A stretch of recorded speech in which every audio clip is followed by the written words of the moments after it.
En sesión anterior, el Ministerio Público y la Defensa fue advertida por vuestro despacho de que existió la tesis de la desvinculación del delito de violencia contra la autoridad hacia la desobediencia.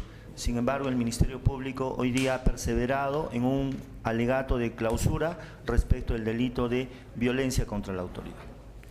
Nosotros vamos a cumplir el mandato judicial y lo que vamos a hacer es una hipótesis de defensa de desobediencia a la autoridad sin dejar de pronunciarnos de lo que ha postulado el Ministerio Público. Para que exista el delito de desobediencia a la autoridad, como una condición previa, tiene que existir una orden legalmente impartida por un funcionario competente. Lo primero que el Ministerio Público ha debido delimitar en su acusación por escrito y su acusación complementaria ha sido la orden impartida por el funcionario municipal, en este caso el señor Raúl Mejía Mejía. Y ustedes, seguramente magistrados, van a revisar el hecho constitutivo y circunstancias concomitantes y no existe en absoluto ni una sola premisa fáctica expresada en la acusación fiscal como una orden para el señor Peter Ureta y para el señor Rommel Arce. No existe. Tampoco existe esa orden, ustedes no la van a encontrar como resultado de la actuación de los medios de prueba. En el acta de operativo sin número del 22 de noviembre, redactada por la señora fiscal Ana Cecilia Cordero Echenique, lo que expresamente ha ordenado es que, dice, en este acto y atendiendo a lo dispuesto por el personal municipal, se procede a exhortar a los conductores del establecimiento que den cumplimiento a lo dispuesto por las autoridades municipales. ¿A quién exhorta la señora fiscal? A los conductores del local. Esa es la exhortación, esa es la orden, la única orden que está y tampoco está en la acusación, pero bueno. Entonces, ¿quién es el sujeto obligado, señores jueces, a cumplir esa orden? Los conductores del local.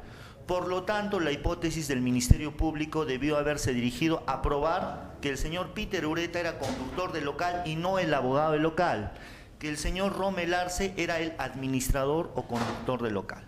La pregunta es, ¿lo ha hecho? No lo ha conseguido, señores magistrados. Nosotros sí podemos probar que esa orden no ha existido y que además el señor Peter Ureta no es el sujeto obligado a cumplir la orden del fiscal porque él no es el propietario local, no es el administrador y tampoco el conductor. De la persona del señor Arce, de igual forma. Si bien es cierto la acusación lo menciona, pero esto se debe probar al interior del proceso. ¿Qué nos ha dicho la fiscal, la doctora Ana Cecilia Cordero Echenique, que es la testigo más importante que ha traído el Ministerio Público? El 20 de agosto nos dijo, conozco al señor Peter Ureta, pero no conozco al señor Rommel Arce Gutiérrez. Y en el minuto 32.12, este importante testigo ha dicho, le hicimos la pregunta, ¿vio al señor Arce coordinar con el personal de seguridad para entorpecer la diligencia? Dijo, me va a disculpar, pero al señor Arce no lo recuerdo, expresamente. Con relación al fiscalizador Raúl Mejía Mejía, el segundo testigo más importante de la Fiscalía, en el minuto 51.13, se le preguntó si conoce a los imputados, respondió que solo conoce al abogado Peter Ureta. Nosotros le hicimos la pregunta al señor Raúl Mejía, le preguntamos si alguno de los acusados se hizo pasar como administrador del local y él respondió que no. Hora 05.40. En la hora, minuto 9, segundo 4, se le preguntó al señor Raúl Mejía si vio a Rommel Arce en la puerta, dijo que no recuerda haberlo visto. Esos son los contraindicios más importantes para alejarnos de un probable delito de violencia y también de resistencia, de desobediencia a la autoridad. Ha venido el propietario local Manutara, el señor Daniel Salinas Saman, y ha indicado que el administrador de su local era el señor Omar Salazar. Es decir, ni el señor Arce Gutiérrez ni el señor Peter Ureta. Ha venido el testigo de la defensa, el señor Paul García Charaja, y en el minuto 12.31 le preguntamos si conoce al señor Rommel Arce Gutiérrez, dijo que no, y que no lo vio en el local el 22 de noviembre del 2013. En el minuto 13.15 le preguntamos si sabe ¿qué persona era el administrador o conductor del local? Y este testigo, García Charaja, respondió: el administrador era probablemente una persona oscura distinta a Rommel Arce. Ustedes pueden verificar que mi patrocinado no es una persona de rasgos morenos u oscuros. También el testigo Gonzalo Alonso Morales Mendoza, en el minuto 3509, le preguntamos si conocía a Rommel Arce Gutiérrez, respondió que no lo conoce y que ese día, el 22 de noviembre, no recuerda haberlo visto en el local de Manutara. Y es importante también porque en el minuto 35:30 se le pregunta ¿qué persona estaba a cargo de la seguridad del local? Dijo que no recuerda, solo recuerda a los que eran de seguridad de la puerta, que eran 3 o 4 personas. Entonces, vean ustedes, señores jueces, que de esa primera prueba personal, ninguna persona le atribuye la condición de administrador o conductor del local a los acusados. Otra prueba importante para la Fiscalía y que debió haber acreditado violencia, intimidación o de repente desobediencia es el video visualizado en audiencia.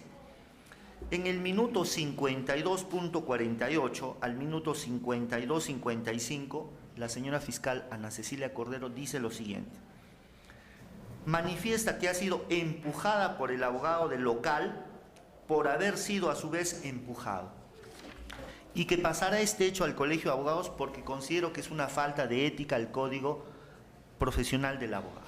Es decir, la misma fiscal reconoce que ha sido empujada porque a su vez el señor Peter Ureta fue también empujado. Está en el minuto 52.48 al 52.55 del video de 10 minutos que el señor fiscal ha presentado como medio de prueba.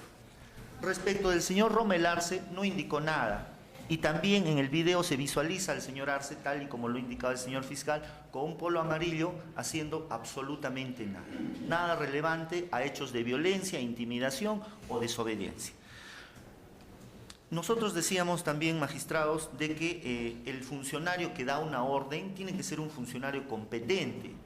Y justamente en sesión anterior nosotros pugnábamos porque vuestro despacho incorpore como medio de prueba la ordenanza municipal número 722, que estuvo vigente al momento de los hechos. Esta ordenanza, en su artículo 6 de las sanciones, de forma literal menciona lo siguiente: el gerente de administración tributaria es el responsable de ejecutar las sanciones e incluso de solicitar el apoyo del Ministerio Público y de la Policía Nacional. El gerente de la administración tributaria. Como bien lo indicaba el señor fiscal, la persona de Raúl Mejía era subgerente de fiscalización, más comúnmente llamado fiscalizador o inspector. Para poder el fiscal acreditar que era un funcionario competente, debió haber probado que la representación de la gerencia o que las funciones le fueron encomendadas a través de un memorándum o una resolución. Ese medio de prueba existe, no existe, señores, por lo tanto, si pensáramos que existiese una orden legalmente impartida, el señor tampoco es competente. Por lo tanto, el Ministerio Público no ha probado que existe una orden legalmente impartida por un funcionario competente. Tomen ustedes en cuenta, señores magistrados, la ordenanza 722 y 756 en su artículo 6. El tercer aspecto, señores magistrados, es que ha quedado probado y más allá de toda duda razonable que el señor Peter Ureta Escobedo ha tenido una función clave en la realización del evento. Él ha actuado como abogado. Y si nosotros pensamos que hay una orden legalmente impartida por un funcionario competente, ¿qué ha hecho el abogado? Cumplir su función. Entonces vamos a penalizar la actuación de un abogado que le dice a la fiscal: no puedes entrar porque no tienes autorización judicial, es un evento privado, necesitas orden de allanamiento y de cerrar. ¿Por eso se podría procesar a un abogado? Y más importante todavía, señores magistrados, es que el Ministerio Público no ha redactado premisas fácticas en ese sentido. ¿Dónde está el elemento subjetivo del tipo? Que el señor Peter Ureta Escobedo haya obrado con conocimiento y voluntad de querer desobedecer o querer violentar o intimidar a la señora fiscal o al señor fiscalizador Raúl Mejía Mejía. No existe en la acusación. Entonces, también es probable que vuestro despacho acoja este argumento que se encuentra en el artículo 20.8, que es el ejercicio legítimo de un derecho. de un derecho de abogado que defiende los intereses de su cliente. ¿Quién es el cliente? El señor Daniel Salinas Sama, que nunca ha sido procesado en esta investigación. Si el Ministerio Público hubiese dicho que los deberes de garante o que el señor Peter Ureta como abogado tenía deber de garante por ser abogado, el artículo 3 es claro, los deberes de garante están regulados en la ley y un abogado es garante de lo que hace su patrocinado. La respuesta, por supuesto, es no. Esta relación abogado-cliente de Peter Ureta con el señor Daniel Salinas Sama no lo hace garante, por lo tanto tampoco se podría aplicar un supuesto de delito de comisión por omisión. Con relación al punto cuarto, nosotros ya para terminar indicamos de que el Ministerio Público, leída la acusación en el numeral 5.3.2 de sus hechos, no ha consignado ninguna orden dictada, ningún hecho de violencia expreso. Se ha limitado a indicar que el señor Peter Ureta desarrolló un escenario intimidante. La pregunta es, ¿qué es un escenario intimidante? Lo que es intimidante para un niño no puede ser intimidante para una persona como la doctora Ana Cecilia Cordero, que ha realizado 500 actas por año y que tiene más de 10 años de fiscal de prevención del delito. Entonces tendría el Ministerio Público que habernos dicho que es un escenario intimidante. No lo ha hecho en su acusación, no ha cumplido con la imputación penal concreta y en este sentido nosotros solicitaríamos que se aplique el principio de correlación entre acusación y sentencia, porque no se puede condenar por aquello que no hemos podido defendernos. Finalmente, señores jueces, es claro que no hay condena en ausencia de pruebas. La prueba más importante que trajo el Ministerio Público, que pudo haber sido una prueba directa, es el reportaje. Lo ha dicho claro el señor fiscal, el reportaje. Y un reportaje es un video editado, sin las formalidades de la cadena de custodia. ¿Qué se ha visto en este reportaje? Un evento público en el local Manutara que no hemos negado. Gran cantidad de público pacífico que reclamaba. ¿Qué hacía el señor Rommel Arce Gutiérrez? Estaba parado allí. No desarrollaba ninguna actividad de violencia ni de intimidación. Se le veía al señor Peter Ureta así en la puerta, pidiendo autorización judicial, indicando que no podían entrar, y eso no puede ser un hecho ni de violencia ni de desobediencia a la autoridad, porque es un acto propio de la función de abogado.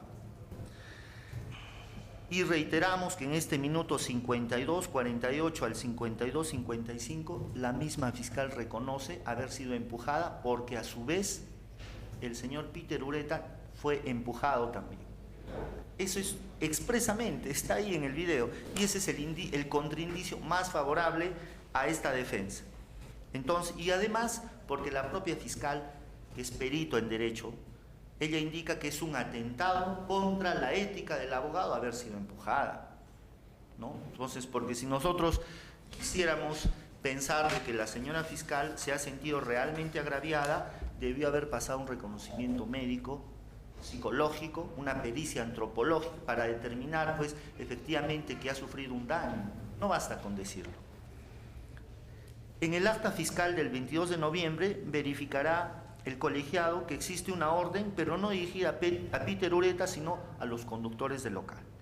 Queremos resaltar también que la testigo presencial, la doctora Ana Cecilia Cordero, no consignó en ninguna parte del acta una exhortación al señor Peter Ureta. Señor Peter Ureta, deponga usted esa actitud matonesca y permítanos ingresar. No lo podía hacer porque él es el abogado y sabe que los únicos que pueden dar autorización es el administrador o el propietario, que en ese momento no está.